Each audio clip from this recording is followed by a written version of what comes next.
Eh. Oke, kita teruskan. Silakan Yan. Bismillahirrahmanirrahim. Berkata Imam Ghazali dalam kitabnya Ihya Ulumuddin. Ayo. Ya. Saksikanlah olehmu bahwa daku telah mengikat persaudaraan dengan Bishr bin Harb. Ikhlas karena Allah sesuai dengan pesan yang Anda bawa, dan permintaannya untuk tidak menziarahiku kusetujui. Tetapi daku akan mengunjunginya bila kuingini. Katakan kepadanya untuk menjumpaiku di tempat-tempat yang ditentukan, dan agar ia tiada menyembunyikan sesuatu pun tentang keadaannya, bahkan memberitahukan segala ihwalnya kepadaku. Nah, itu kalau bersaudara, bersahabat, bersaudara, berteman, ya, berteman, bersahabat, bersaudara, itu ada bedanya, ya. Kalau berteman ya sekedar teman mungkin hanya sahelo saja, ya, sahelo sekedar kenal. Ya, kalau sudah bersaudara, ini saudara seiman, saudara sekandung, atau saudara yang lain. Kalau bersahabat itu lebih dekat lagi. Nah, ini bersahabat, tapi nggak boleh berkunjung. Jangan mengunjungi, jangan apa. Ya boleh, tapi suatu waktu akan dikunjungi juga. Nah, ketika berkunjung, bertemu di tempat yang sudah ditentukan. Jangan ada yang diumpetin. Susah, senang, sakit, sehat, kaya, miskin, keadaannya jangan ditutup-tutup, ya.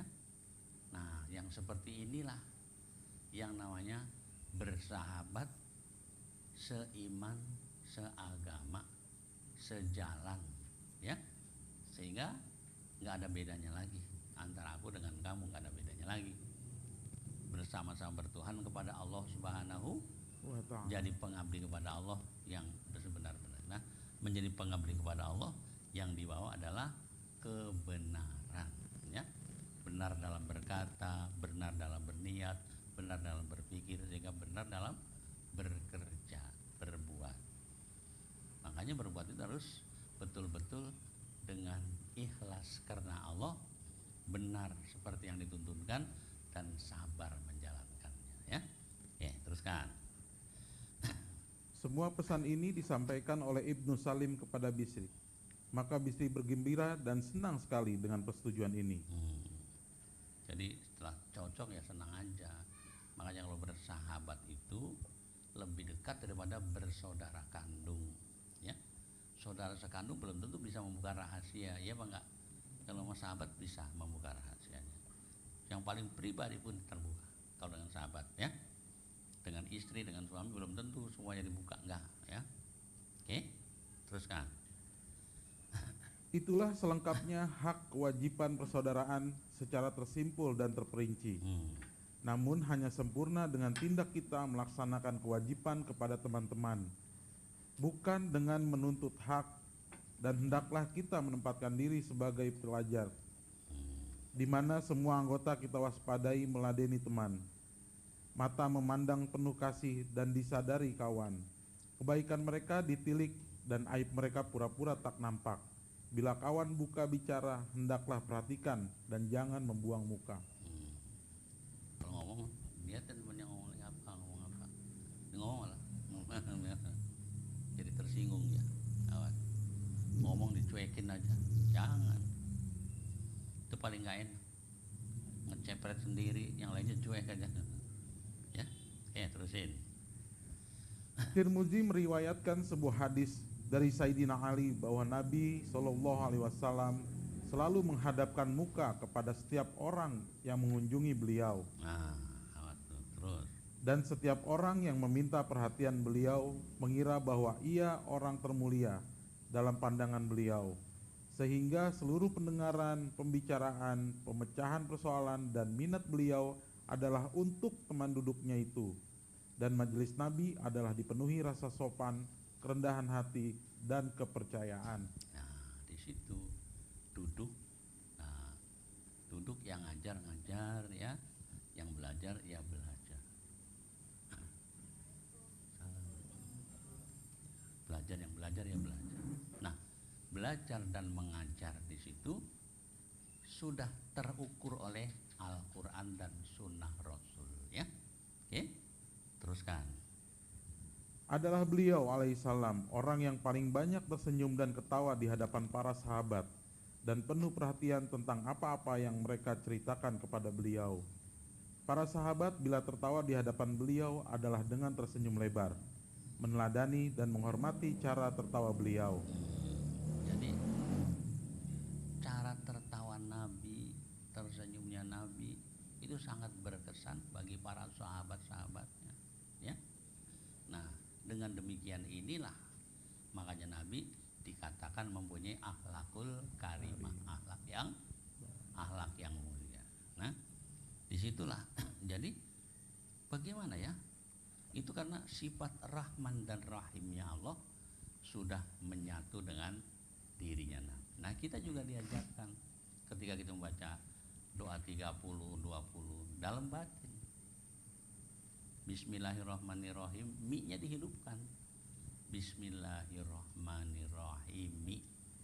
Biar sifat kasih sayang Allah itu hidup dalam jiwa kita. Bagaimana kita menghidupkan jiwa kasih sayang itu?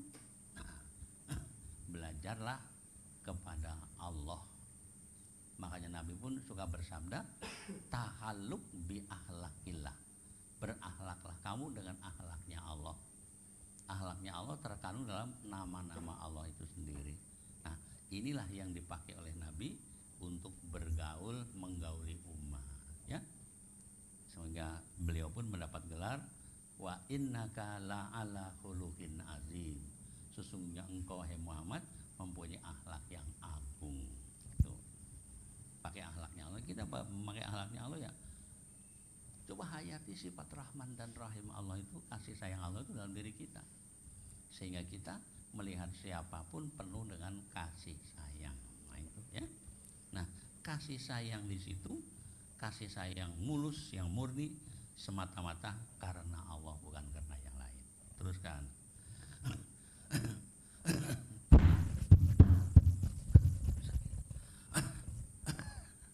Kewajiban berteman di bidang pendengaran ialah dengan mendengarkan rundingan teman-teman dengan penuh perhatian, mengiyakan, memperlihatkan rasa gembira, dan tidak menentang pembicaraan mereka dengan tolakan, bantahan, mencela, atau mendebat.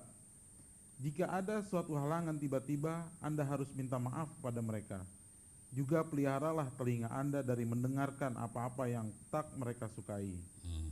Jadi waktu kita berbantahan atau mencela atau segala macam, awas, pelihara mulut.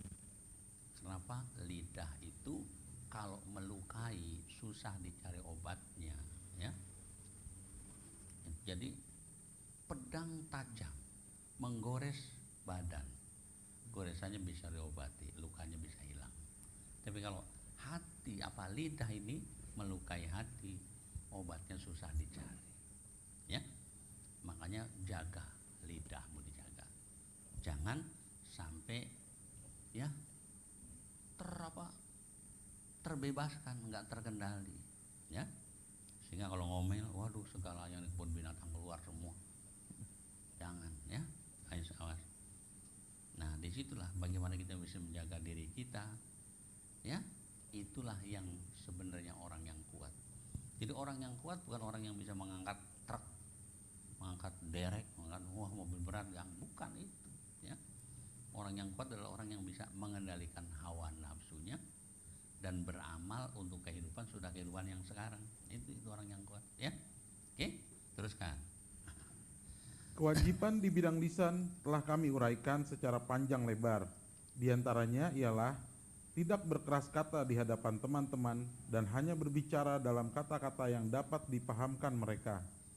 Nah, itu jangan ngomong yang nggak bisa dipahami. Ngomongnya jelek banget. ngomongnya pakai bahasa apa tuh? Kadang-kadang bahasanya, ya, bahasa yang kiasan tapi susah diterjemahkan, ya. Ogut kemana ke apa kemana. Ada tuh kan begitu, ya. Bokap lu mana bokap?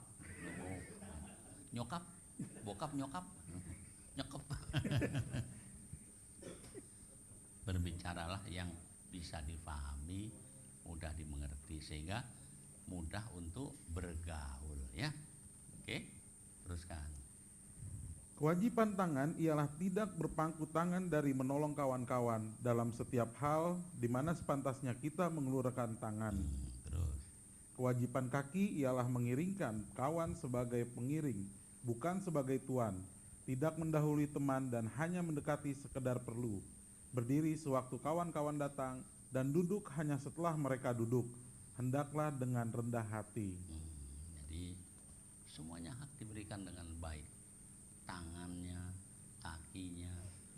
Kaki dikasih untuk jalan, malah cara mencari ilmu. Makanya man salaka thoriqon yaltamisu fi ilman sahalallahu lahu thoriqon ilal jannah.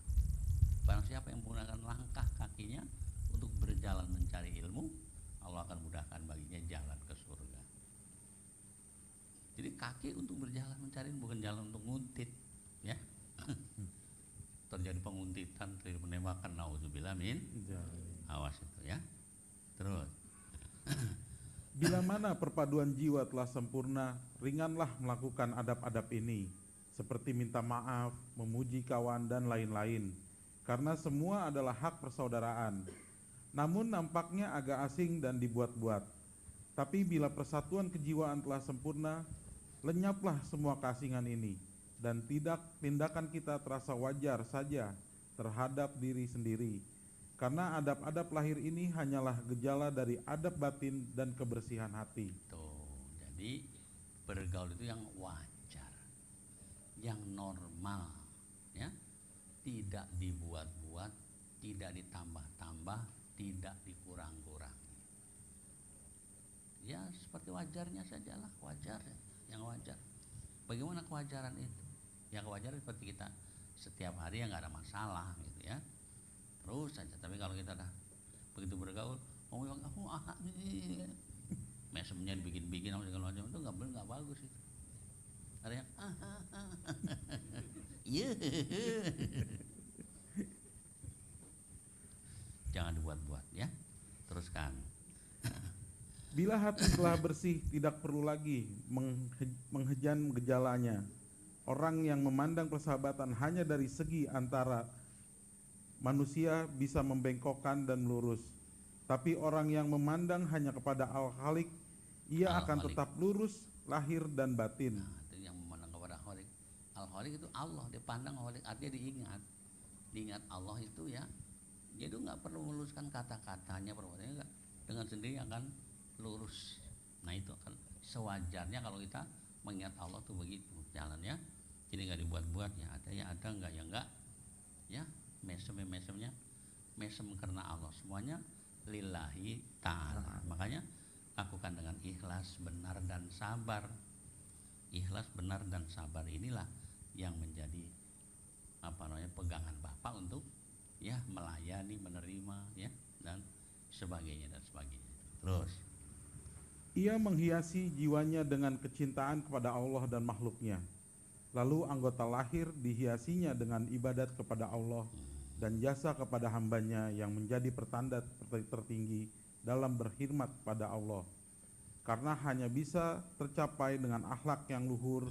Dengan keluhuranlah akhlak ini, seorang muslim dapat mencapai derajat mereka yang selalu sembahyang malam dan puasa siang, bahkan bisa lebih lagi. Bisa lebih lagi ya. Jadi dengan kita menghayati Allah, kita bisa bergaul kepada manusia, sesama manusia, dengan pergaulan yang wajar. Berada jalan lurus, kata-katanya lurus, perbuatannya juga lurus. Karena meniru Allah. Kalau sudah dia memandang Allah, mengingat Khaliq, ingat Allah, ya sudah, nggak ada apa lagi. Nah, kemudian ya di dalam pergaulan keluarnya itu juga nggak perlu merubah banyak-banyak dalam kehidupan. Wajar saja dia berjalan saja karena selalu dituntun oleh Allah Subhanahu wa Ta'ala. Nah itu yang disebut kita udah nggak memerlukan apa-apa, tapi kita hanya perlu kepada Allah. kita perlu menirunya akhlaknya Allah. Kalau kita meniru akhlaknya Allah, nggak ada lagi yang ditiru, ya, kecuali apa? Kecuali melakukan dengan kewajaran di dalam kehidupan, dan orang yang melihatnya jadi enak, ngajak bergaul juga enak, ngajak ngomongnya enak, diajak apa aja, ya, insya Allah menerima dengan ikhlas, benar dan sabar. Itulah pertemanan, pergaulan. Nah sekarang kita sampai pada ujungnya, silakan Yan. Uraian penutup. Dalam penutup ini kami sebutkan beberapa hal tentang adab bergaul dan petikan dari ucapan para hukama. Jika Anda ingin menggauli orang dengan baik, jumpailah kawan dan lawan dengan wajah ramah tanpa rasa rendah diri atau gentar.